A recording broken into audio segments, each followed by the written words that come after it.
vida todos os dias.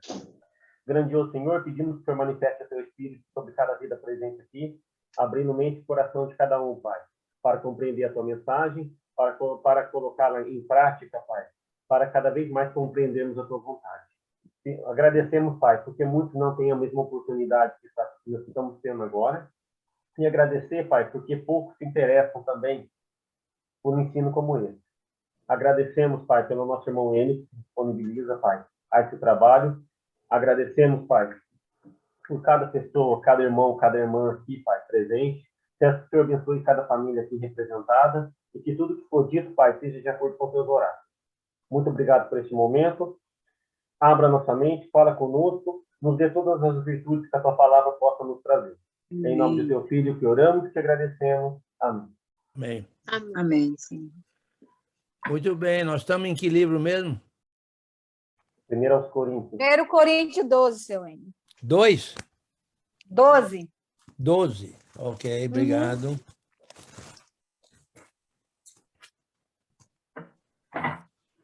Então, quando Paulo escreveu aos Coríntios, né, de Éfeso, quando ele estava, na verdade, para sair de Éfeso, a meu modo de ver, ele estava... Lembra que ele permaneceu 3 anos na Ásia, né? E Éfeso, capital da Ásia. E ele, então, quando ele estava para sair de Éfeso, a meu modo de ver, já iniciando uma... Bem, eu diria uma 4ª viagem, ok? Aí tem gente que acha que quando ele saiu ainda estava na 3ª viagem, mas isso aí não faz diferença nenhuma. Eu entendo que quando Paulo saiu de Éfeso, ele estava rumo da Síria. Vamos lá ver lá, deixa eu ver aqui. Isso aí em Atos é o fim da 3ª viagem missionária, deve ser ali Atos 19, deixa eu ver aqui, 20... deixa eu ver aqui. Peraí, ele saiu de Éfeso.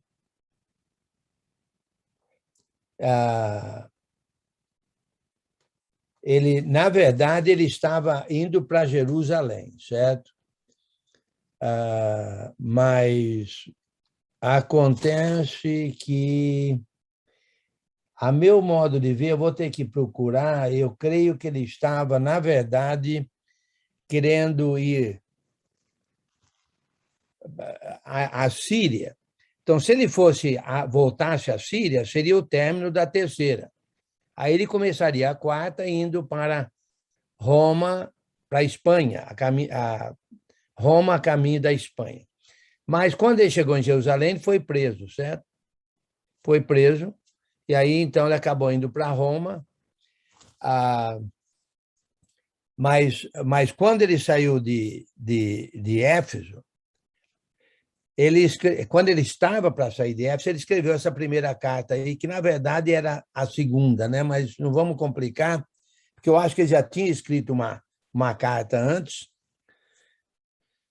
Mas, independente disso, ele escreveu essa carta devido aos muitos problemas, né, que ele ficou sabendo com relação à igreja lá em Corinto.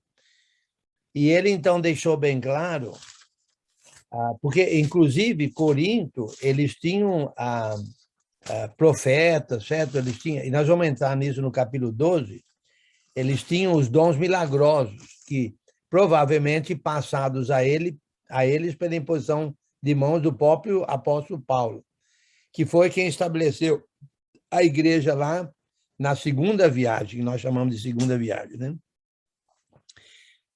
E ele então deixou bem claro que, lá no capítulo 1, que né, Deus tinha dado uma graça, né? A graça concedida aos coríntios, em Cristo. É do capítulo 1, versículos 4 a 9, ok? Que é onde está a direção do livro. Deus concedeu uma graça aos coríntios, Essa graça tinha tudo a ver com enriquecimento em toda a palavra, em todo o conhecimento, que eles estavam no processo de enriquecimento, né? E essa revelação estava sendo comprovada por dons, né? Aguardando toda a revelação de Jesus Cristo, e assim eles estariam irrepreensíveis na volta de Jesus Cristo. E tudo isso tem a ver com o versículo 9, fiel é Deus, pelo qual foi chamado a comunhão de seu Filho Jesus Cristo, nosso Senhor. Então, a comunhão é fundamentada no quê? A comunhão de Jesus Cristo, a que Deus nos chamou, é fundamentada no quê?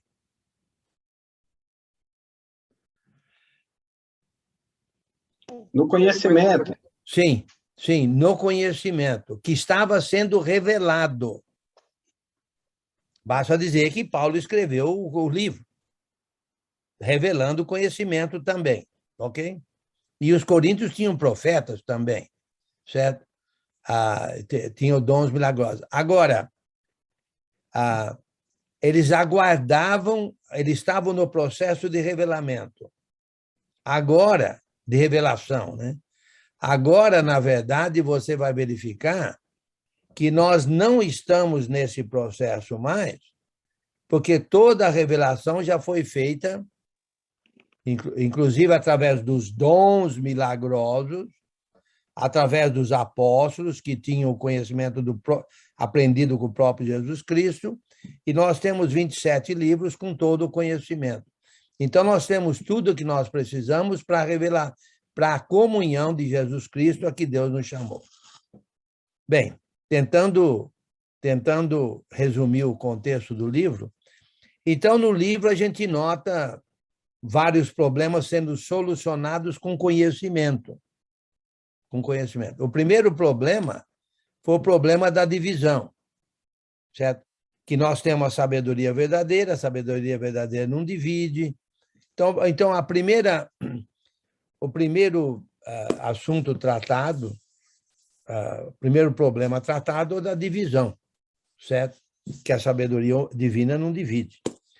O segundo problema tratado foi o do filho que passou a possuir a esposa do pai dele, né?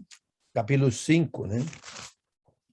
No capítulo 6, no início do 6, na primeira parte, o problema tratado aí, solucionado com conhecimento, tem a ver com litígio entre dois irmãos. Um irmão levando outro irmão para solucionar um problema na presença de juízes que não são da comunhão, né? Juízes da iniquidade, que não eram da comunhão. A segunda parte do capítulo 6, um problema solucionado aqui é o problema da sensualidade, ou seja,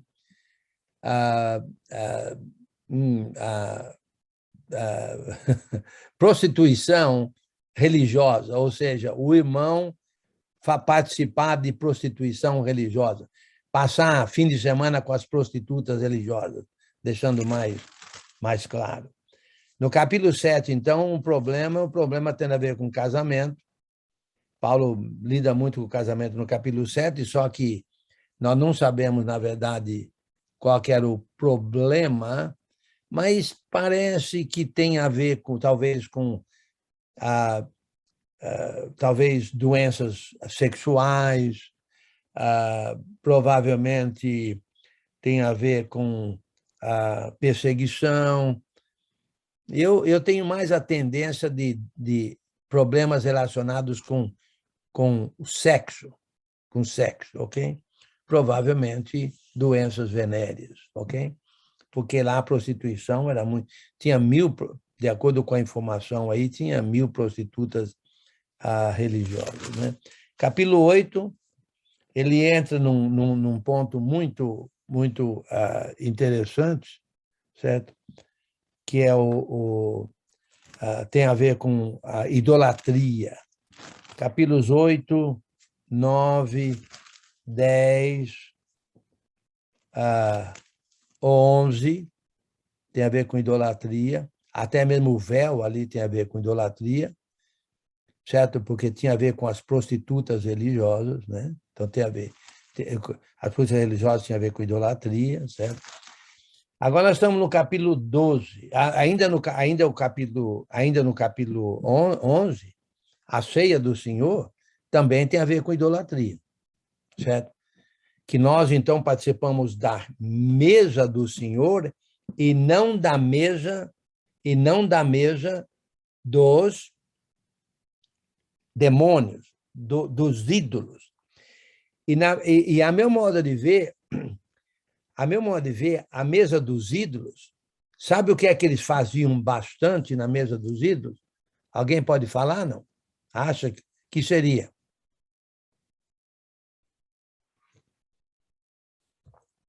Eu vou dar minha opinião. Eu acho que é opinião. Eu ouvi uma coisa a respeito em que eles vomitavam para comer mais? Ou nada a ver. Eu acho que tem a ver com isso. Eu acho que tem a ver com comer muito. A mesa dos ídolos era comer. Comer o quê? As carnes que foram, os animais que foram sacrificados. Então, na mesa do Senhor, eles estavam agindo como agiriam na mesa dos demônios, comendo e bebendo. Pô, não, peraí. Não. A mesa do Senhor não é isso. Você quer comer, coma na sua casa. A mesa do Senhor é uma comunhão, é uma análise. O pão representa o corpo de Cristo, o suco da videira representa o sangue de Cristo. Então, vamos analisar a comunhão para que não haja entre vós muitos fracos e doentes e não poucos que dormem. Se eles participarem da ceia do Senhor, como participavam na mesa dos ídolos, dos demônios, eles iam ser fracos, doentes e não poucos dormentes. Então, tinham que aprender a participar da ceia do Senhor corretamente, através da explicação de Paulo. Isso como resumo. Ok? Capítulo 12. Agora, no capítulo 12, ele começa um outro problema que é um pouquinho relacionado com a idolatria, mas não muito, ok? Os capítulos 12, 13 e 14, 3 capítulos, Paulo vai lidar com o assunto de dons milagrosos. Dons milagrosos, certo? Então, no início, ele fala assim, olha, a respeito dos dons espirituais, não quero, irmãos, que sejais ignorantes. Sabeis que outrora, quando eres gentios, deixáveis conduzir aos ídolos, ó a idolatria aí, aos ídolos mudos, segundo eres guiados. Por isso vos faço compreender que ninguém que fala pelo Espírito de Deus afirma anátema Jesus. Por outro lado, ninguém pode dizer Senhor Jesus, senão pelo Espírito Santo. Então, na verdade, no caso dos dons milagrosos, o que Paulo está dizendo é que, no caso do cristianismo, né, é como se Deus falasse pelo Espírito Santo. Quando os ídolos deles eram mudos, não falavam. Deus falava. Deus fala, os mudos não falam, os ídolos não falam. Os ídolos são mudos. Deus fala pelo Espírito Santo. Então, tem algo a ver com idolatria, né? Também. Ok? Porque era um problema sério na igreja lá. Na igreja, não, na cidade de Corinto, né?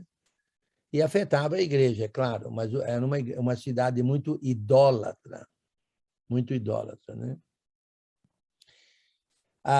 Então, alguém quer ler para nós aí do 4 ao 11, por favor?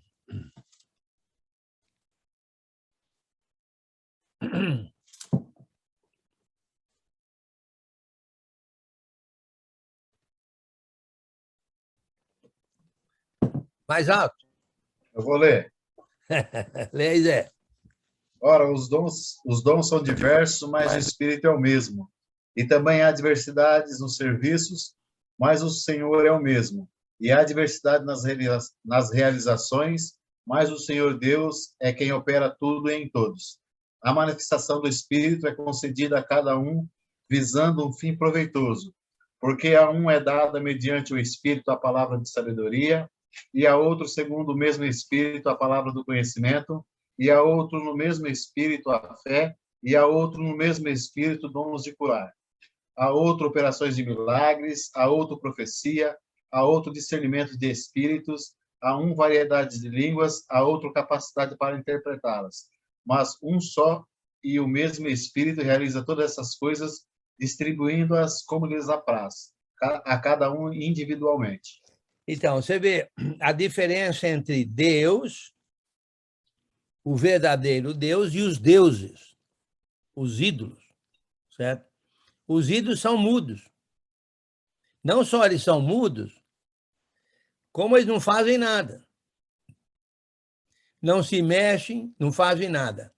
O Deus verdadeiro, através do seu espírito, certo? Realiza todas essas coisas aí. Realiza todas essas coisas, né? Certo? E o Espírito de Deus afirma, certo? Que afirma Senhor Jesus. Então, não só o Espírito Santo, Deus age através do seu Espírito, que não era o caso dos deuses, ou dos ídolos mudos, né? E que não se mexiam, vamos dizer assim. Mas Deus afirma pelo seu Espírito que Jesus é Senhor. Senhor Jesus. Então, olha o contraste aí da religião verdadeira com a religião idólatra. Entendeu? A religião verdadeira, certo? Tem toda essa manifestação do Espírito, que é o Espírito de Deus. Entendeu? Então, novamente, a diversidade, o Espírito é um só, que é o Espírito de Deus. Certo? Já não são ídolos mudos. É um só Deus que faz através de um só Espírito, que é o Espírito do próprio Deus. Faz sentido, não? Entendeu? Então, mas há diversidade nos serviços, mas o Senhor é o mesmo. Aí é o Senhor Deus, a meu modo de ver, certo? Através do seu Espírito. Ou pode ser o Senhor Jesus, mas é o Senhor Deus através do seu Espírito. Há diversidade nas realizações, mas o mesmo Deus é quem opera tudo em todos. A manifestação do Espírito é concedida a cada um, visando um fim proveitoso, porque a um é dado mediante o Espírito a palavra da sabedoria, e a outro, segundo o mesmo Espírito, a palavra do conhecimento, e a outro, no mesmo Espírito, a fé, a outro, isso é fé milagrosa, né? E a outro, no mesmo Espírito, dons de curar, e a outro, operações de milagres, a outro, profecia, a outro, discernimento de espíritos, a um, variedade de línguas, a outro, capacidade para interpretá-las. Mas um só, e o mesmo Espírito realiza todas as coisas, distribuindo-as como lhe apraz a cada um individualmente. Interessante. Agora, você vê aqui que o cristianismo, a religião verdadeira, em comparação com os mudos, tem três, vamos dizer assim, três frentes, vamos dizer assim, né? Três frentes, vamos dizer assim. Uma é Deus. É Deus. Ok? Outra é o Espírito de Deus. E a outra? Jesus é o Senhor. Do versículo 3. Jesus é o Senhor. Faz sentido, não? A memória de ver, o ponto aqui é um contraste muito grande, né? entre... Professor, posso fazer uma pergunta? Pode. Você me permite fazer uma pergunta? Eu queria saber, falar em línguas estranhas. Qual que é a pergunta? Eu gostaria de saber, quando fala na línguas estranhas, muitos não acreditam que os evangélicos crentes, né, que eu sou, sei lá, entendo pouco disso, eu queria saber se eles têm capacidade de falar em línguas estranhas. Olha,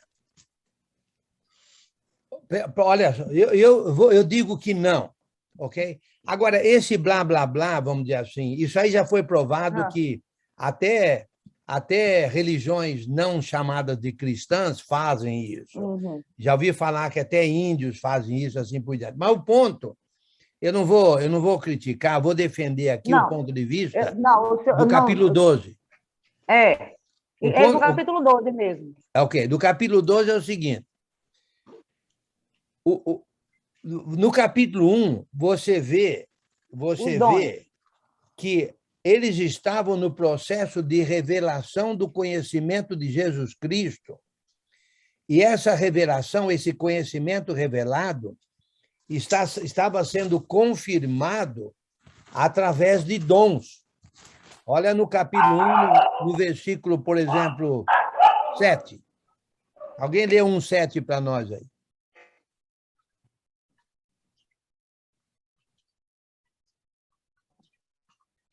De modo que não lhes falta nenhum dom espiritual, enquanto vocês esperam que o nosso Senhor Jesus Cristo seja revelado. Ok, eu não gostei dessa versão aí, porque, na verdade, eu prefiro mais a RA, que diz, de maneira que não vos falta nenhum dom, aguardando vós a revelação de nosso Senhor Jesus Cristo. A meu modo de ver, não é quando o Senhor Jesus vai ser revelado, é a revelação do conhecimento de Jesus Cristo que estava ocorrendo. E que essa revelação estava sendo comprovada por dons. Não faltava nenhum dom. Inclusive, nós vemos aqui no capítulo 12, que há vários dons, né? Olha no versículo 8, porque a um é dada mediante o Espírito a palavra da sabedoria, e a outro, segundo o mesmo Espírito, a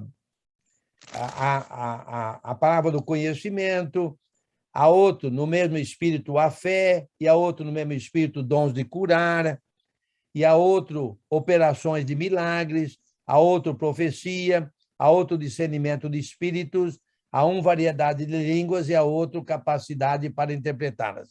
Então, na verdade, tudo isso eram manifestações do Espírito, certo? Manifestações milagrosas do Espírito, provando a revelação que estava sendo feita. A revelação sempre teve que ser comprovada com dons, com milagres.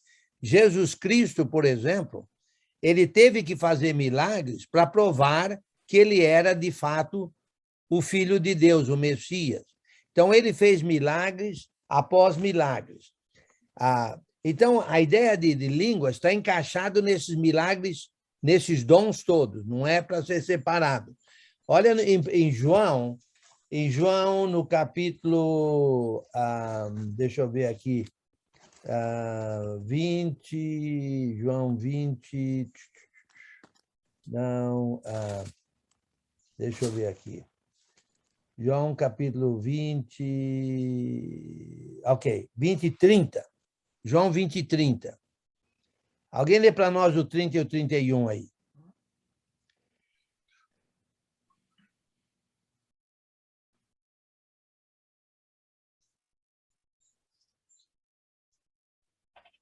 Na verdade, fez Jesus, diante dos discípulos, muitos outros sinais que não estão escritos neste livro.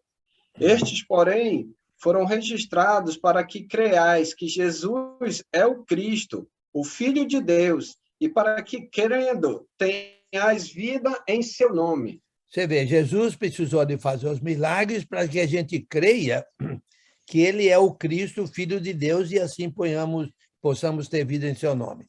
Então, na verdade, os dons, todos os dons, inclusive de línguas, interpretação de línguas, todos os dons, milagres, dom de curar, profecia, o dom da fé milagrosa, da revelação milagrosa do conhecimento, etc., etc., todos os dons foram para confirmar, certo, a revelação de Deus, ou seja, a revelação do conhecimento de Jesus Cristo, que, inclusive, os apóstolos já estavam convencidos disso, porque eles viveram com Jesus e eles viram todos os milagres que Jesus escreveu. Então, Mateus, Marcos, Lucas e João tem os milagres de Jesus para que creia nele, para que creiamos nele.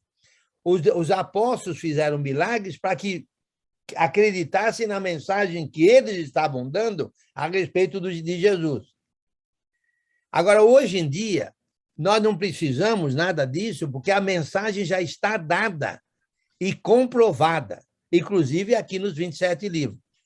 Basta dizer que tem todos os milagres aqui feitos, não só por Jesus, mas feitos também pelos apóstolos. Então, agora, o que resta para nós é crermos na revelação da palavra, que foi comprovada com muitos milagres, dons milagrosos, inclusive de falar línguas, interpretar línguas, dons de curar, operações de milagres, profecias, etc., etc. Mas, hoje em dia, não há mais, vamos dizer assim, a necessidade de dons para comprovar a palavra, porque a palavra já está comprovada. E eu incluo falar em línguas nesse pacote todo, né? Porque é um pacote todo. Espero que ajudei um pouco aí, Maria. Irmão, Ô, Giovanni, eu não sei se se você tiver mais alguma dúvida, Maria, depois você pergunta, eu tento tentar explicar de alguma outra maneira. Porque no capítulo 13, viu, Maria, nós vamos falar mais sobre isso, viu? No capítulo 13. Então, segura aí, que no capítulo 13 nós vamos falar mais sobre essa pergunta sua. Fala aí, ô Giovanni. Eu não sei se ajuda o irmão e também a irmã. Um outro exemplo também é que está lá em Atos 8, versículo 6, uma comprovação de que os poderes dados pelo Espírito Santo aos apóstolos e aos discípulos, através de imposição de mãos, era para testemunhar a palavra. Olha o que diz aqui. Quando a multidão ouviu Filipe, então, ou seja, Filipe pregou a mensagem, a palavra, a pregação, a palavra de Jesus. Ela ouviu e viu os sinais miraculosos, ou seja, ela, além de ouvir, ela viu, a multidão viu os sinais que testemunhavam aquilo que ele estava falando, deu unânime atenção ao que ele dizia. Atos 8, 6. Mais uma prova disso que o irmão falou aí, a respeito de Jesus, dos apóstolos e dos discípulos também. Isso foi em Samaria, né? Em Samaria. Atos é mais uma coisa. Muito bom, obrigado. Ajuda sim.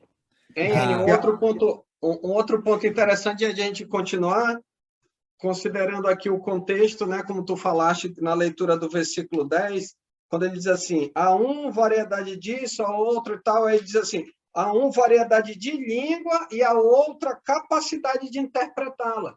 Então, por exemplo, diferente do que se ensina hoje sobre o assunto, né, no contexto do primeiro século, essa língua declarada ela era interpretada. Então, quando ela era feita, ela tinha um propósito, como tu vai abordar provavelmente lá no capítulo 14, né?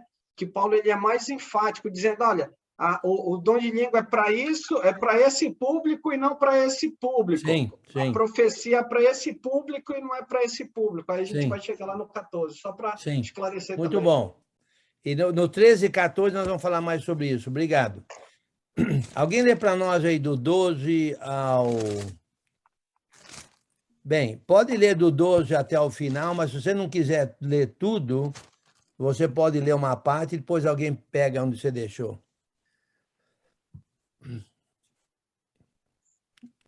Eu posso ler da NVI? Pode. Ora, assim como o corpo é uma unidade, embora tenha muitos membros, e todos os membros, mesmo sendo muitos, formam um só corpo, assim também com respeito a Cristo. pois em um só corpo todos nós fomos batizados, em um único Espírito, quer judeus, quer gregos, quer escravos, quer livres. E a todos nós foi dado beber de um único Espírito. O corpo não é feito de um só membro, mas de muitos. Se o pé disser, por que não sou mão, não pertenço ao corpo, nem por isso deixa de fazer parte do corpo. E se o ouvido disser, por que não sou olho, não pertenço ao corpo, nem por isso deixa de fazer parte do corpo. Se todo o corpo fosse olho, onde estaria a audição? Se todo o corpo fosse ouvido, onde estaria o olfato? De fato, Deus dispôs cada um dos membros no corpo segundo a sua vontade. Se todos fossem um só membro, onde estaria o corpo? Assim, há muitos membros, mas um só corpo. O olho não pode dizer à mão, não preciso de você. Nem a cabeça pode dizer aos pés, não preciso de vocês. Ao contrário, os membros do corpo que parecem mais fracos são indispensáveis, e os membros que pensamos serem menos honrosos, tratamos com especial honra. E os membros que em nós são indecorosos, são tratados com decoro especial, enquanto os que em nós são decorosos não precisam ser tratados de maneira especial. Mas Deus estruturou o corpo, dando maior honra aos membros que dela tinha falta, a fim de que não haja divisão no corpo, mas sim que todos os membros tenham igual cuidado uns pelos outros. Quando um membro sofre, todos os outros sofrem com ele. Quando um membro é honrado, todos se alegram com ele. Ora, vocês são o corpo de Cristo, e cada um de vocês, individualmente, é membro desse corpo. Assim, na igreja, Deus estabeleceu primeiramente os apóstolos, em segundo lugar os profetas, em terceiro lugar mestres, depois os que realizam milagres, os que têm dons de curar, os que têm dom de prestar ajuda, os que têm dons de administração e os que falam diversas línguas. São todos apóstolos? São todos profetas? São todos mestres? Têm todos o dom de realizar milagres? Têm todos os dons de curar? Falam todos em línguas? Todos interpretam? Entretanto, busquem com dedicação os melhores dons. Obrigado, Giovanni. Ainda mais uma coisinha a respeito de línguas aí. Você vê, tem todos, no versículo 30, falam todos em outras línguas? A resposta é não. Interpretam-nas todas? Todos? A resposta é não. E hoje em dia nós sabemos que entre esses que dizem que falam língua, todo mundo está falando língua ali ao mesmo tempo, né? E, para começar, não tem interpretação nenhuma, né? Mas, em todos os casos, só para pensar, né? Como eu falei, não estou criticando, não. No versículo 12, o ponto aqui é o seguinte: estava havendo um mau uso dos dons, ok? Eles estavam usando os dons, na verdade, vamos dizer assim, para aparecer, para querer um ser melhor que o outro. Então, eles achavam que eram especiais tendo os dons, quando, na verdade, o que eles precisavam entender é o seguinte: Paulo faz uma comparação aqui com o corpo humano. O corpo humano, certo? O corpo humano, ele é um só corpo. Ele é um só corpo. Mas ele é formado de membros individuais. Individuais. Certo? Isso quer dizer o seguinte: que você não vai achar dois membros do corpo iguais, do corpo humano. O corpo é um só, mas, na verdade, é composto de membros. Os membros são individuais e eles são diferentes uns dos outros. Por exemplo, você fala assim, como não tem dois membros iguais? Tem duas orelhas, mas, na verdade, uma orelha é direita, a outra é esquerda. Não são iguais. Os olhos também, dois olhos, um da direita, um da esquerda, e assim por diante. Agora, cada membro do corpo tem uma função. Um não pode reclamar do outro. A mão não pode falar para o pé, eu não preciso de você, não. Eu pego tudo o que eu quero. Então, o pé pode falar assim, é? Então, vai pegar aquele café lá na cozinha. Como é que a mão não chega até na cozinha, a não ser se o pé levar a mão. Os pés levam a mão para pegar o café na cozinha.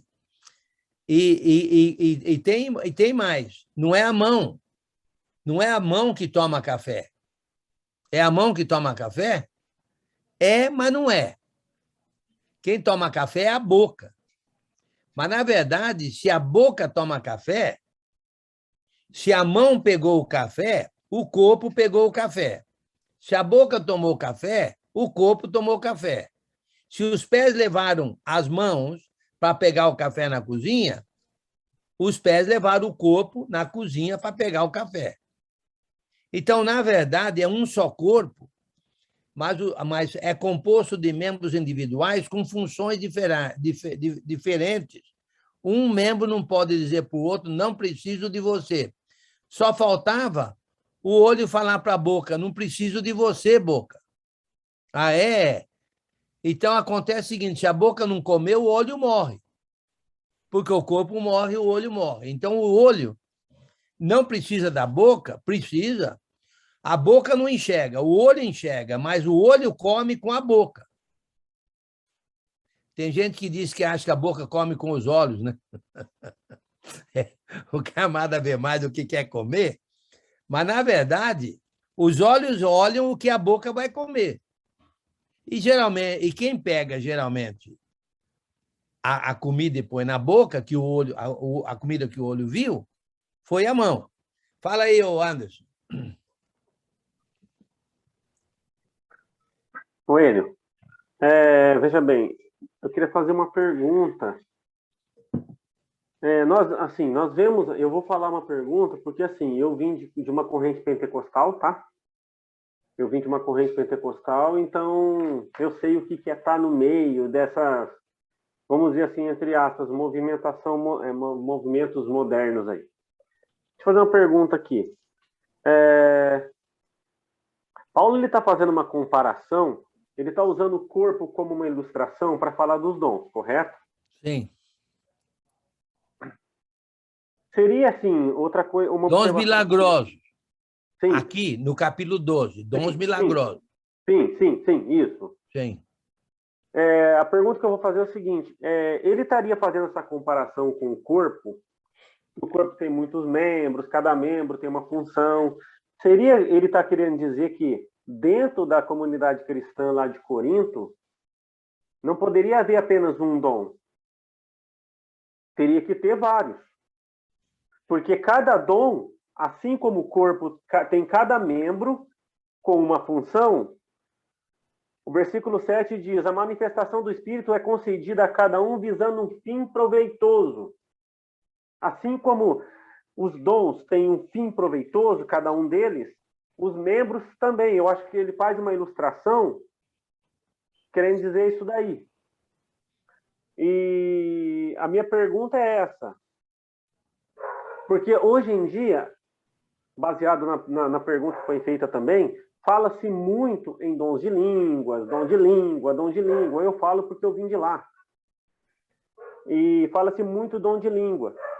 Mas aí quando Paulo faz essa comparação aqui, ele pergunta, todos falam em línguas? Todos dão de curar? A pergunta é, a igreja, lá essas manifestações do Espírito que teve lá na igreja de Corinto, teria necessariamente que ter todos esses dons, assim como o corpo tem? Sim, os dons milagrosos eu entendo que os dons milagrosos,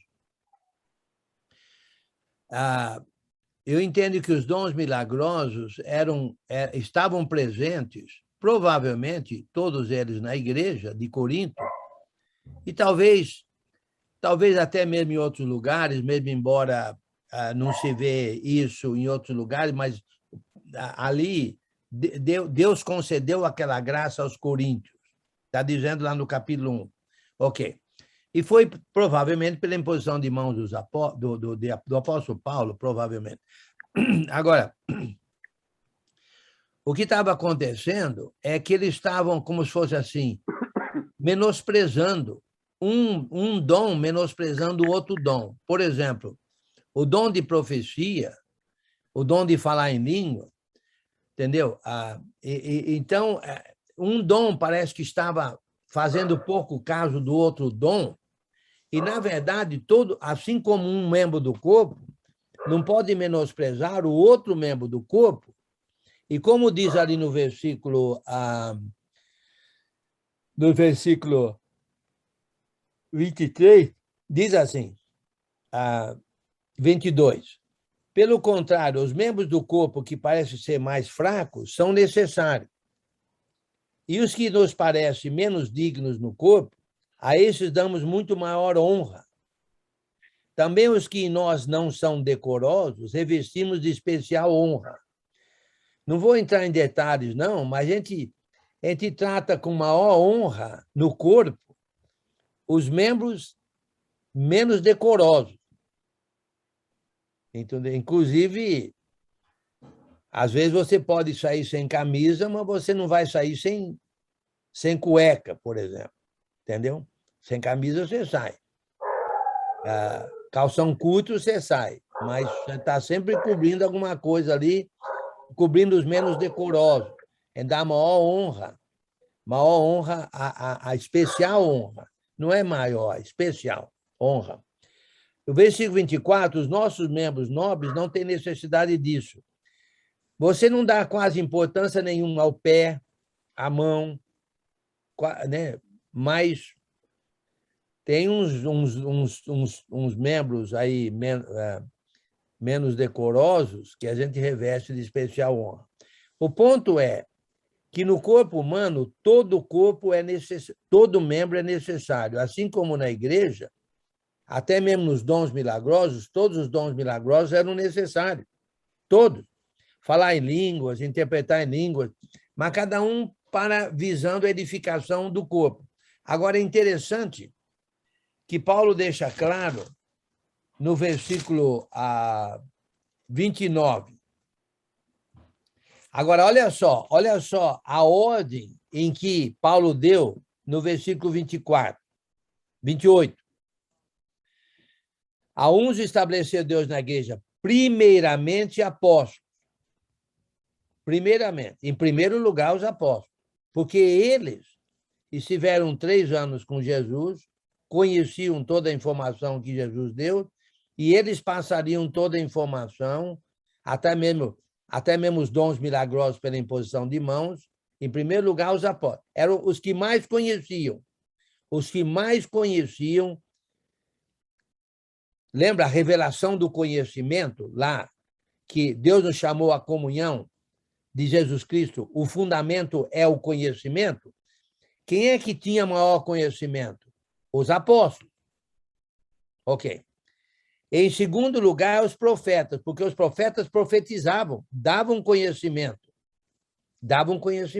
Mas, em parte, quem sabia de um ponto de vista global eram os apóstolos.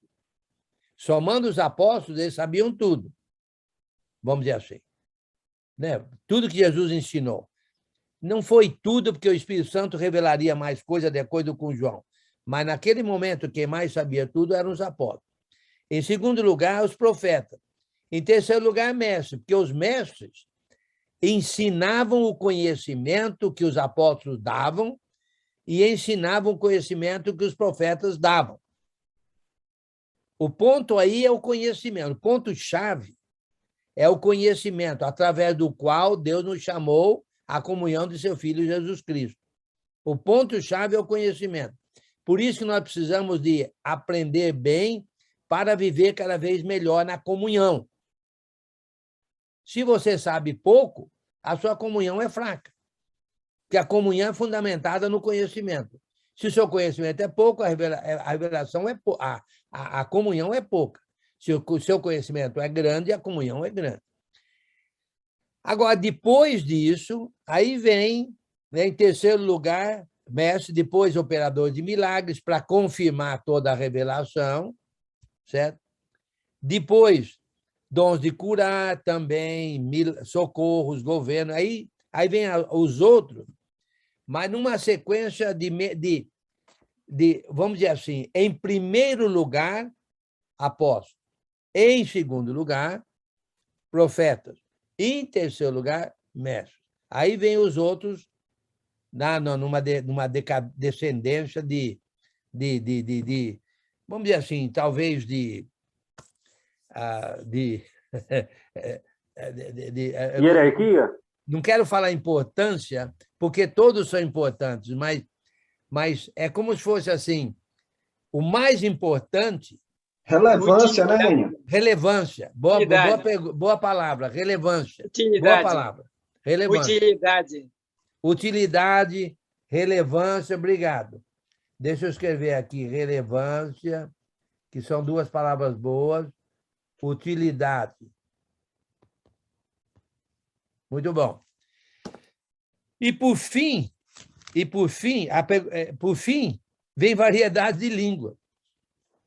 O menos relevante, mas era importante, porque transmitia um conhecimento àqueles que falavam aquela língua, entendeu?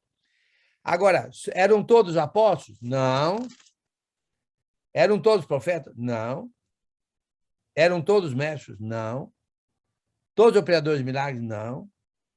Todos tinham dom de curar? Não. Todos falavam outras línguas? Não. Todos interpretavam a língua? Não. Entretanto, procurar com zelo os melhores dons. Qual é o melhor dom?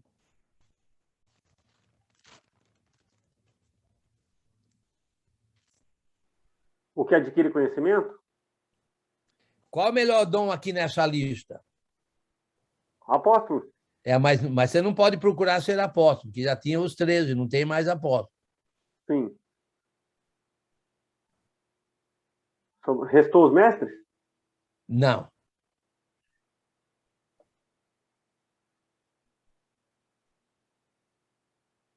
Repete a pergunta aí, Enio, por favor.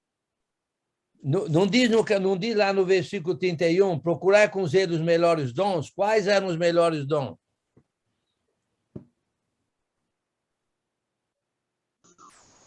Fé, esperança. Os que tinham mais relevância, os que tinham mais utilidade. Quais eram eles? No capítulo 14, ele vai falar de profecia, né? Exatamente, é profecia mesmo. Profecia. E depois de profecia, qual seria o outro? Mestres. Mestre. Porque tem a ver com a transmissão de conhecimento. Não podemos ter apóstolos hoje. Ô, Enio, Ai. esse procurar com zelo os melhores dons, uma pergunta aqui. No versículo 11 fala que o Espírito realiza todas as coisas, distribuindo como lhe apraz. E no versículo 31 fala procurar com zelo. É procurar com zelo o dom que outros têm, ou procurar com zelo, falando para os irmãos de Corinto, é claro, para que eles buscassem adquirir esses dons? Olha, eu acharia que tem duas coisas aqui.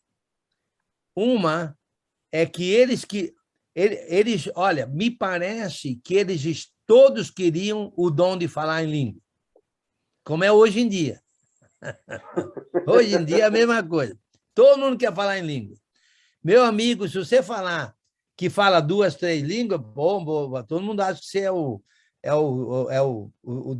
dono da parada, né? Vamos dizer assim.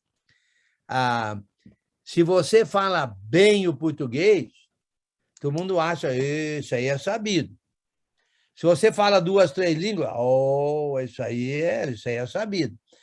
Então, o dom de língua sempre foi meio impressionante, vamos dizer assim, né? Meio impressionante. Então, todos queriam falar em língua.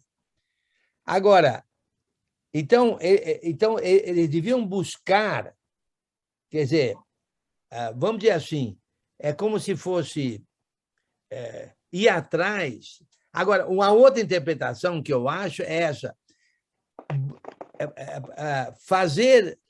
buscar a utilidade dos melhores dons.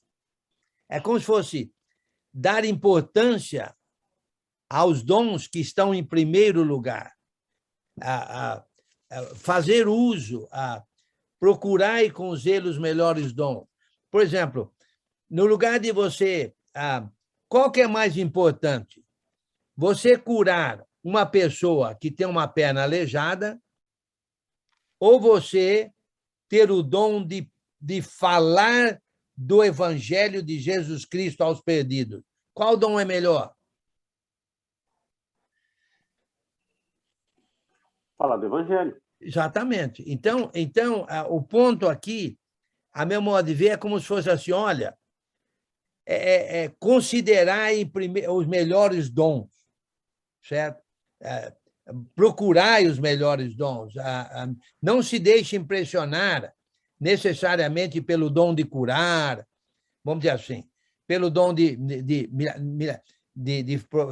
curar, fazer milagres, mas procurem os dons que têm mais relevância, que seria, na verdade, em primeiro lugar, os apóstolos, aí, em segundo lugar, os profetas, em terceiro lugar, os mestres. Hein, Enio? Interessante, né? Dentro das duas perguntas que o Anderson fez, eu achei bem interessante, porque quando Paulo começa no capítulo 12, né, me chama muita atenção, né, quando a gente vai ensinar no DBF, quando ele diz assim: a respeito dos dons espirituais, eu não quero que sejais irmãos ignorantes, ou seja, que eles não hajam sem conhecimento, né? Eles tenham conhecimento. Aí lá no capítulo 1, até o Giovanni colocou 7, e tu frisou na revisão lá, de maneira nenhuma que não vos falte nenhum dom, né? Então, era desejo que, por meio do conhecimento, eles pudessem exercer bem os dons. Aí, quando o Anderson fez a pergunta, me chamou a atenção lá no capítulo 12, o modo como Paulo vai trabalhar sobre corpo, e aí o versículo que me chamou a atenção no 12, 19, quando ele diz assim: se todos, porém, fosse um só membro, onde estaria o corpo? Ou seja, se todo mundo for olho, onde que vai estar? Se todo mundo falar em línguas, cadê os outros dons? Como é que vai exercer? Aí, como tu enfatizou depois da leitura, quando ele fala no 29, né? Porventura são todos apóstolos?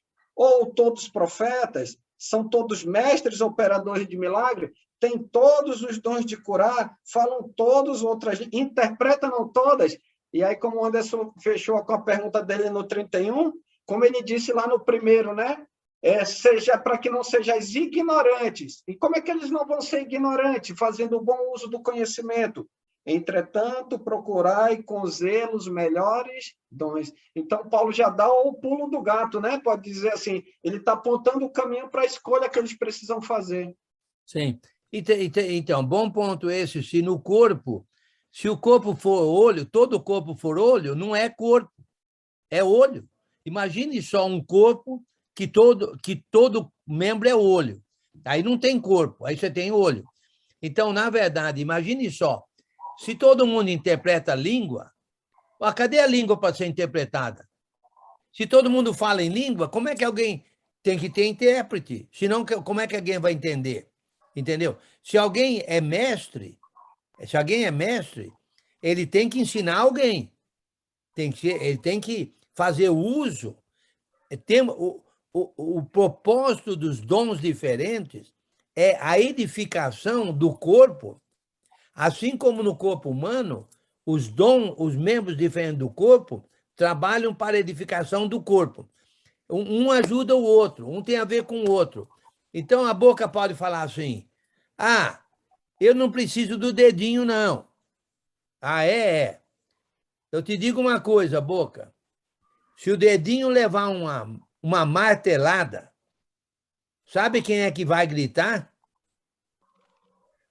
Não é o dedinho, não, é a boca que vai gritar. Então, por que a boca está gritando? Porque o corpo está gritando. Então, o corpo grita através da boca. Então, na verdade, assim é na igreja. Agora, fazendo uma aplicação para nós, antes de fazer a aplicação, fala aí, Giovanni.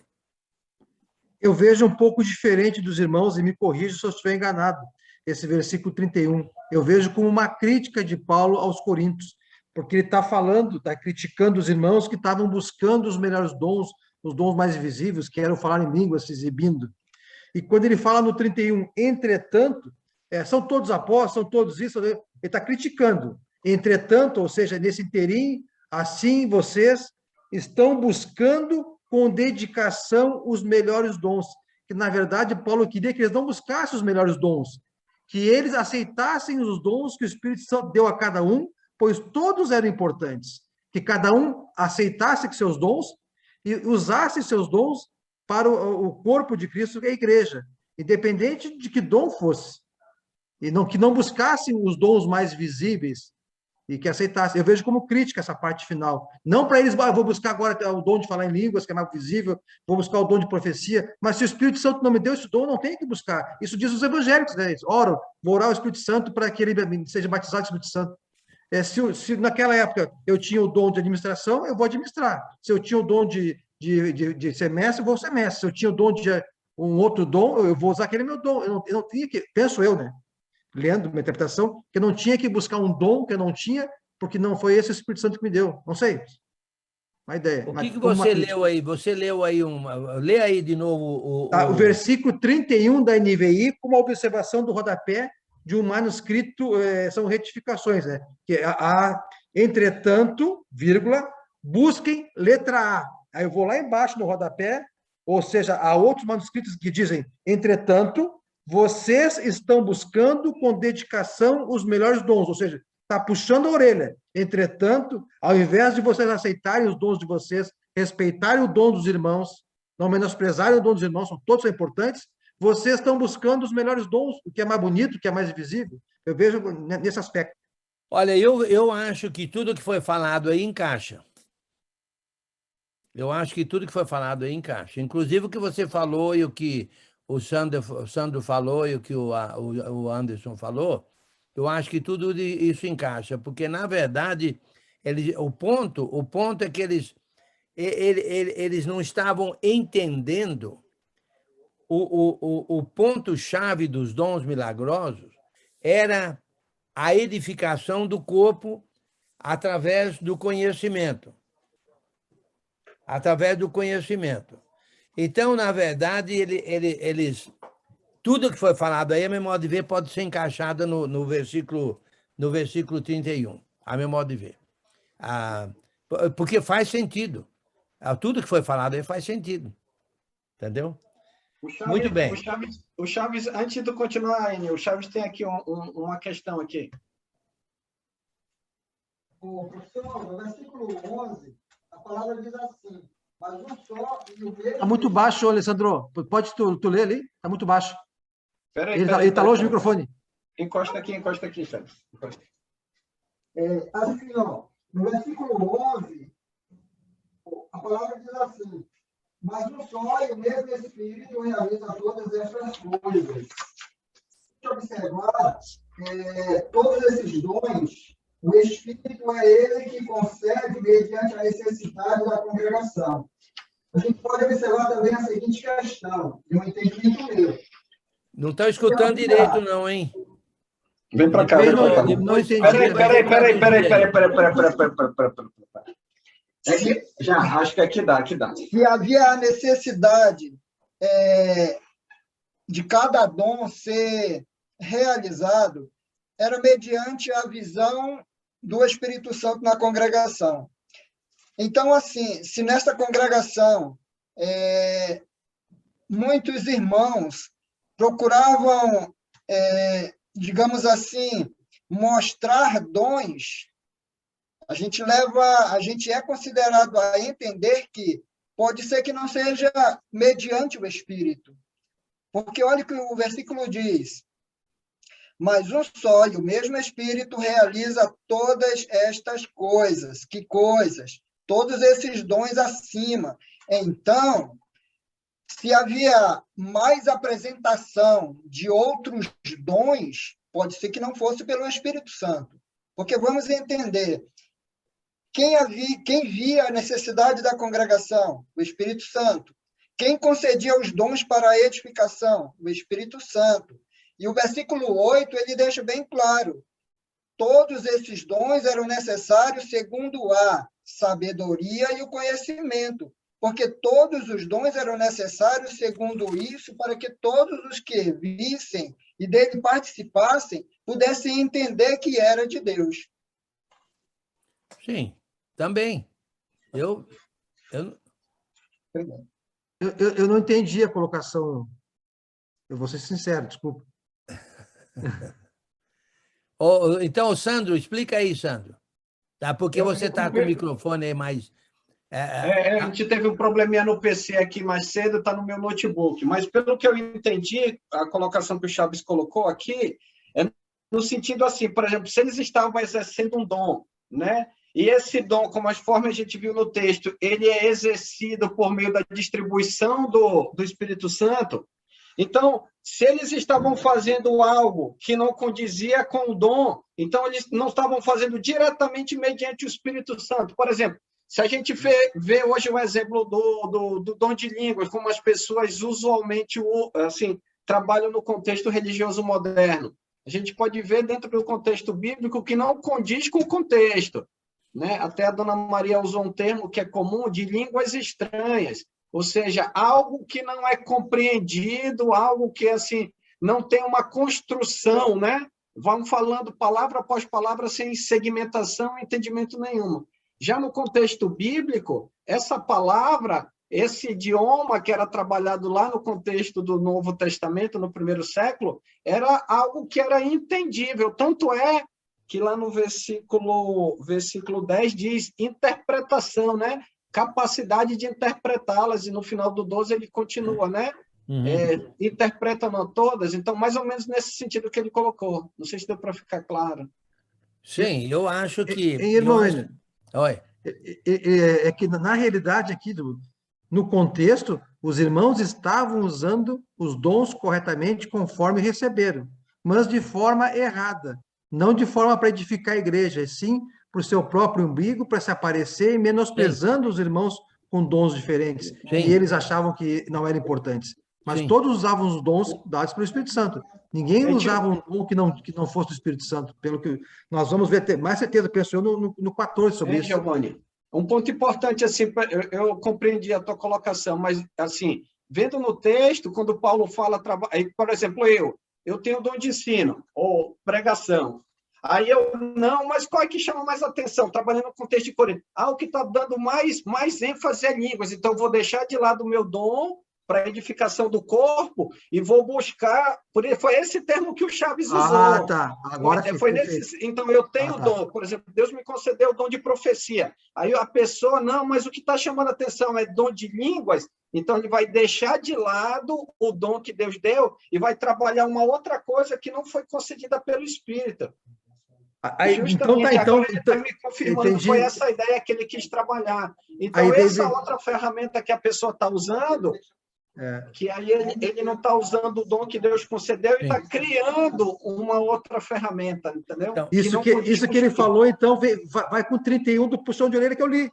Entretanto, vocês estão buscando com dedicação os melhores dons, ou seja, os dons mais visíveis. Bem como tu falou, então.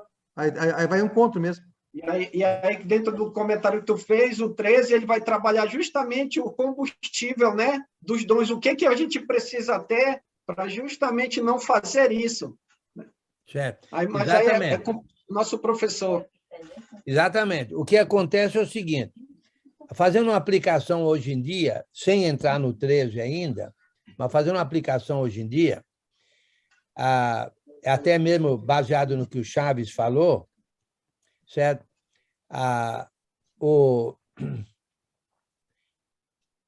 Nós precisamos entender os dons que nós recebemos, certo? Como o Chaves falou, o Espírito Santo concedeu. Só que, no nosso caso, não são dons milagrosos, né? São talentos, vamos dizer assim. São talentos. Por exemplo, né, mesma coisa, né? Só que não é o milagroso. Por exemplo, lá na parábola dos talentos, um recebeu 2, outro recebeu 5. O que recebeu 1 não usou. Eu acho que ele não usou porque ele achou que não conseguiria fazer quase nada com um talento. E o que tinha 2 partiu para frente e ganhou mais 2, e o que tinha 5 partiu para frente e ganhou mais 5. Então, só faltava o que tinha 1 falar assim, não, eu também quero 2.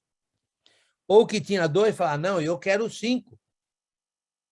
Então não estavam trabalhando, esse de 1, ou esse que queria mais, não estaria trabalhando dentro do talento, do dom que recebeu.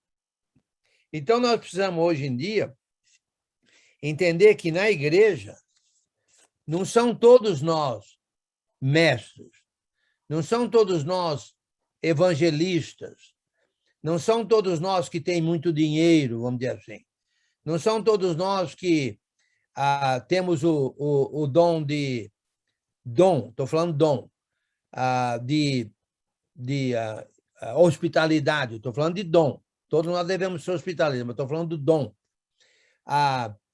Não são todos nós que têm o dom de muito amor fraternal, vamos dizer assim, dom. Estou falando de dom.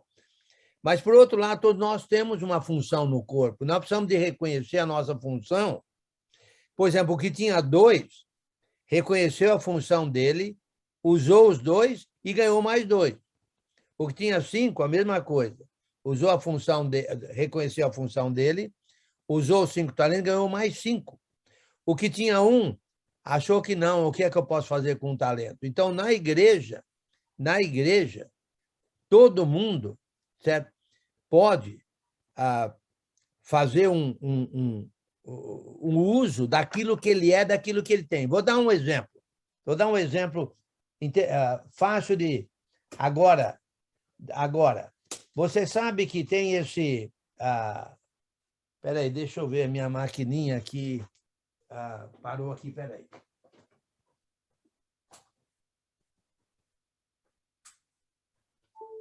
Você sabe que hoje em dia tem a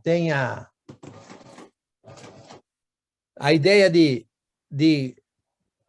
uma ideia aí, né, chama Colheita Brasil, que quer colocar equipes missionárias de brasileiros nas 6 capitais brasileiras que não tem, né? E aí são todas aí no norte, aí, com exceção de Rondônia, né? Rondônia é mais ao sul, né? Ao sul. Alguém falou para mim que Rondônia é ao sul do Rio Amazonas, assim como Porto Velho também é, ao sul do Rio. Acho que foi o Sandro que me corrigiu isso aí. Mas, olha, Rondônia, Porto Velho, Boa Vista, Macapá, Rio Branco, Teresina... Espera aí, contei muito aqui. Porto Velho, Boa Vista, Macapá, Rio Branco, Teresina e Goiânia, ok? Olha, se cada irmão brasileiro, e a ideia é R$1 milhão por ano, pregaria o evangelho nessas 6 capitais. Se cada irmão do Brasil contribuísse R$7 por mês, R$7 por mês, nós teríamos 1 milhão... Espera aí. Deixa eu fazer a conta aqui. Nós teríamos R$1.134.000 por ano. R$7 por mês. Agora, você pergunta para o irmão que ganha muito pouco, eu não poderia ajudar a enviar missionários em nenhum lugar, muito menos as 6 capitais brasileiras. Mas, olha só, com R$7, quem que não tem R$7, vamos dizer assim, né? É claro que há exceções, mas, de uma maneira geral, R$7 por mês. Você vai tomar um café com um pão de queijo aí, aí em qualquer lugar, aí você vai pagar isso. Se for no aeroporto, você vai pagar R$20. Então na verdade, agora, imagine só, mas falar, eu posso dar muito mais do que 7. Ué, vou dar múltiplo de 7, eu vou dar 70. Se der 70, cobre ele mais 9, porque 10 vezes 7 é 70. Então, ele está dando o 7 dele, mais 7 de mais 9, que poderiam talvez não dar por uma razão ou outra, não dariam por uma razão ou outra. Então, o ponto é o seguinte, o ponto é que todos nós, por insignificantes que sejamos no corpo, vamos dizer assim, insignificantes entre aspas, certo? Nós temos uma função no corpo. Todo membro do corpo humano é necessário para o bom funcionamento do corpo. O dedinho, se você cortar o dedinho for cortado, tiver um acidente, você perdeu o dedinho, o seu corpo é imperfeito, porque ele precisa do dedinho. Uma mão é preciso de 5 dedos para funcionar corretamente, perfeitamente. Então, na verdade, na igreja, independente do que nós somos ou temos, nós temos talento, temos aquilo que podemos fazer para a edificação do corpo. E o corpo não é somente a igreja local, o corpo é o corpo de Cristo, que é a igreja que Cristo estabeleceu, que está no mundo inteiro.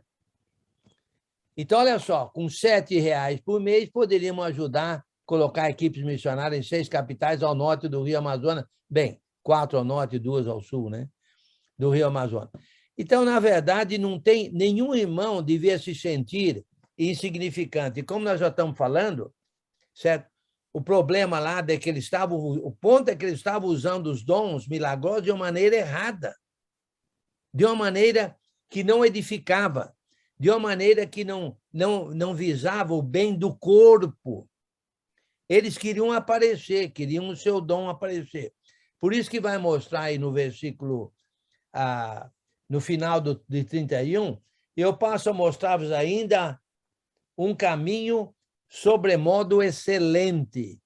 Um caminho sobremodo excelente que tem a ver com todos os dons. Na verdade, engloba todos os dons, certo? E não só isso, certo? Ele é superior aos dons. Alguém falou aí, negócio, os irmãos da Macedônia sangravam. Bem, sangravam, não sei o que é sangrar, né? E faziam questão de ajudar os irmãos dos 10 e não abrimos mão de ajudar. Paulo agradece eles na carta aos Filipenses.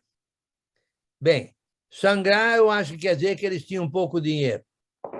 Agora, Paulo não agradece eles. Paulo agradece a Deus por eles. Isso. Paulo agradece a Deus por eles. Porque, na verdade, eles eram sócios, eram parceiros. Ele não ia agradar o parceiro, agradar a Deus pelo parceiro que tinha, pelos parceiros que tinham. 1 Coríntios 7 diz que a igreja tinha todos os dons, mas não tinha a virtude do fruto do Espírito Santo, que é o amor, porque isso vai ficar para capítulo 3. Capítulo Você já passou, 13. já passou. Atos 23 nos diz que Paulo queria ir para a Síria, mas os judeus fizeram uma conspiração e Paulo decidiu voltar pela Macedônia. É esse versículo que eu estava procurando mesmo. É o Atos 23, né? Que eu estava buscando aí, alguém achou aí? Eu coloquei no começo do estudo, para não atrapalhar a tua fala, eu coloquei ali, achei que fosse ler.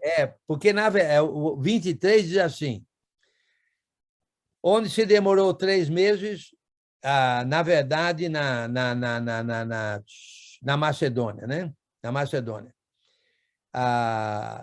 Havendo atravessado aquela terra, foi trazendo discípulos com muita rotação, dirigidos para a Grécia, onde se demorou 3 meses, que é na Grécia, da Macedônia para a Grécia. Tendo havido uma conspiração para os judeus contra ele quando estava para embarcar rumo à Síria. Então, se ele estava, a meu modo de ver, se ele chegasse à Síria, ele teria terminado a 3ª viagem. Porque ele saiu a meu modo de ver, essa primeira, segunda viagem, Paulo começou na Síria e voltou para a Síria. A segunda viagem, Paulo iniciou na Síria e voltou para a Síria. 3ª viagem, Paulo iniciou na Síria e teria voltado para a Síria. mas não conseguiu porque foi preso, inclusive ele teve problema com os judeus lá na Grécia, provavelmente até Corinto, né? E mesmo assim, quando ele chegou a Jerusalém, ele podia ter ido à Síria, mas foi preso e levado para Roma. Mas isso aí não é lá tão importante. Alguma pergunta ou comentário aí sobre o que nós estamos falando? Porque não vamos entrar no 13, não, porque não vai dar tempo.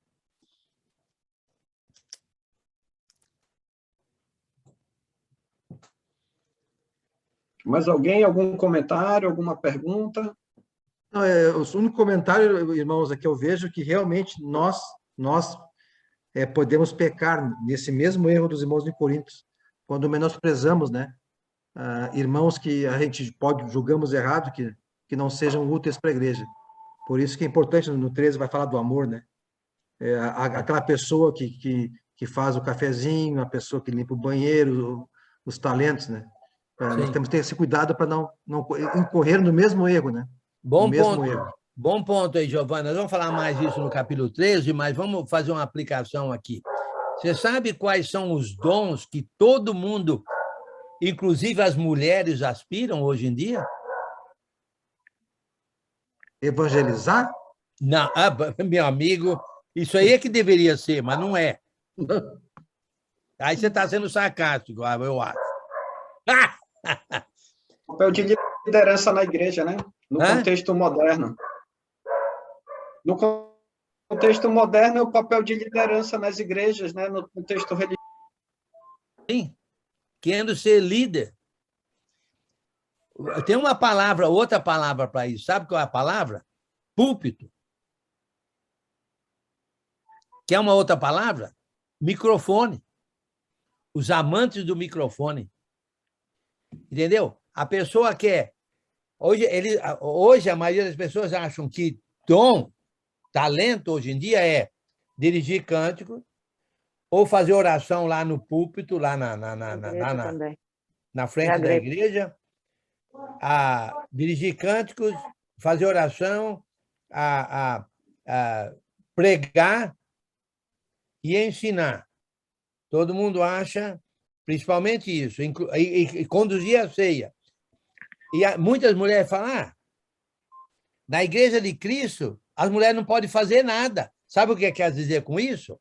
Que elas não podem ir lá no púlpito, dirigir cânticos, ou fazer oração, ou pregação lá do púlpito, ou ser professora da igreja, para homens e tudo. Isso que elas querem dizer. Porque hoje em dia, é o mesmo problema que o Giovanni mencionou, é o mesmo problema lá da igreja de Corinto, eles queriam aparecer. Mas, espera aí,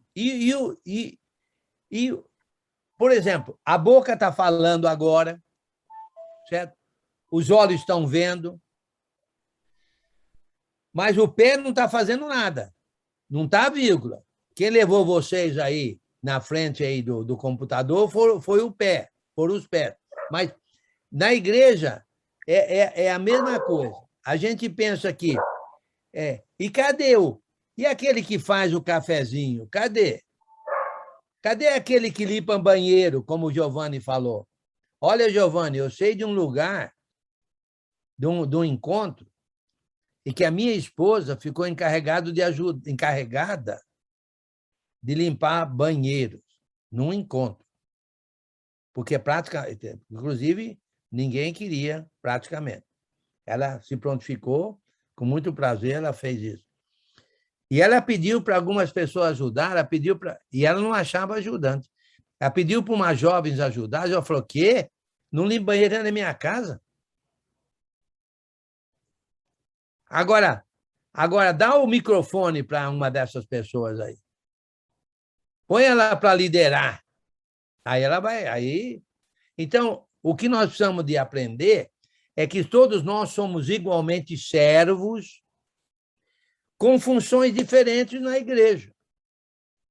Não é todo mundo que prega, não é todo mundo que é evangelista, não é todo mundo que é mestre, não é todo mundo que dirige cântico. Por exemplo, não põe eu para dirigir cântico, não, que eu nem quero, porque dizem que eu sou afônico, para começar, certo? Mas eu tenho outros dons, né? Eu tenho outros dons. Mas temos na igreja muita coisa para ser feita. Por exemplo, uma vez eu lembro perguntar para uma irmã se ela limparia o prédio. Era a profissão dela, ela era uma empregada doméstica. Falou, não, eu quero ser professora das mulheres. Só que não tinha conhecimento, aliás, não tinha capacidade para ser, né? Mas eu não estou criticando a irmã, o que eu estou dizendo é o seguinte, eu creio que a irmã não entendia, certo? O que é ser um servo? Um servo é usar o que a gente pode fazer. O servo, o que tem um talento, usa um talento. O que tem 2, usa 2. O que tem 5, usa 5. Entendeu? Todos nós, como corpo humano, todos nós temos uma função no corpo de Cristo. Todos nós. Não tem nenhum membro que não tem função no corpo humano. Não tem nenhum membro na igreja, no corpo de Cristo, que não tem função no corpo de Cristo. Entendeu? Então, é complicado isso, mas hoje em dia, a única coisa que a gente quer fazer é aparecer no domingo, depois vai embora. Espera aí, vamos usar os dons nossos 24 horas por dia, 7 dias por semana, vamos dizer assim, né? Todo dia da semana, né? Usar os dons que nós temos para a propagação do Evangelho. Muito bem, o capítulo 13, o ano que vem, ainda não é o ano que vem, o capítulo 13, na semana que vem, nós vamos falar, é um capítulo espetacular, que é como se fosse, vai colocar a cobertura no bolo. Cobertura no bolo. O capítulo 13. Vai colocar a cobertura no bolo. Irmão Enio, só para corrigir aquela palavra sangrava ali, senão os irmãos vão pensar que eu estou pensando em sangue aqui. A expressão tu disseste bem. Eles eram muito pobres, paupérrimos, tão pobres, que mesmo assim eles se apertavam, se cotizavam, economizavam e fizeram questão de ajudar, mesmo tendo muito pouco. Sim. Por isso que eles sangravam. Os macedônios, né? inclusive, os filipenses eram macedônios e eles ajudaram o apóstolo Paulo até o fim da vida do apóstolo Paulo. Agora, não sei se eles eram dos que eram extremamente pobres, né? Mas eles eram macedônios, os filipenses. Eram macedônios. Muito bem. Alguma pergunta final, comentário final? Prazer em vê-los, viu? Até a próxima, se Deus quiser. Obrigada, irmão Enio, pela aula. Muito obrigado. Obrigada, irmão Enio. Boa noite, irmãos. Boa noite. Boa noite, Ildi. Só temos a oração final, tem oração final, isso. Isso. Vamos orar, irmãos? Vamos lá. Senhor, nosso Deus, nosso Pai, nós somos infinitamente gratos ao Senhor por momentos maravilhosos como esse, onde nós vimos, ó Pai, que o Espírito Santo, ele distribuiu dons, ó Pai, na igreja de Corinto, não faltou nenhum dom. Nós também sabemos, ó Deus, que a igreja do Senhor aqui no Brasil é repleta de talentos, ó Pai, talentos esses dados pelo Espírito Santo do Senhor. Que nós, ó Pai, como filhos do Senhor, possamos usar de sabedoria para que possamos estar utilizando o talento para um fim proveitoso, que é a edificação do corpo do Senhor. Que nós possamos, ó Deus, ser sempre pessoas que estamos dispostos a ouvir ao Senhor e a obedecer ao Senhor. Obrigado, ó Pai, por esses momentos. Abençoe o irmão Enio, ó Pai, para que ele continue usando o seu talento com sabedoria, sempre buscando esse fim proveitoso que é estar nos ensinando para que nós possamos ser melhores servos, ser melhores filhos, melhores pais, para vivermos uma vida no seu inteiro agrado. Nós te agradecemos por tudo. Nos proteja durante esse término de semana, que nós possamos, ó Pai, estar na sua santa proteção, nos preparando para um fim de semana, ó Pai, louvar ao Senhor. Te agradecemos por tudo, no nome santo do Senhor e Salvador Jesus Cristo. Amém, Senhor Deus. Amém. Amém, Senhor. Obrigado, prazer. Obrigado, irmão. Boa noite. Obrigada, irmão. Obrigada, irmãos. Boa noite. Boa noite, irmãos. Boa noite. Valeu, José. Muito obrigado. Boa Dá um noite. abraço, mano. Tchau, irmãos. Boa noite. Tchau. Boa noite. Boa noite a todos, Dona Jovina. Boa noite, José. Jefferson, boa noite. Dona Maria, até a próxima, Dona Maria. A gente vai postar. E aí eu vou pedir para a Lica lhe encaminhar lá do link do YouTube. para estar acompanhando as aulas, né? Tem as outras também. Valeu, Enio. Tchau, tchau. Obrigado, Enio. Valeu, um abraço. Tchau. Boa Obrigada, noite, seu irmão. Enio. Tchau, tchau. Deus abençoe vocês. Boa noite a todos. Amém. Tchau. Igualmente. Boa noite, boa noite. Boa noite a todos.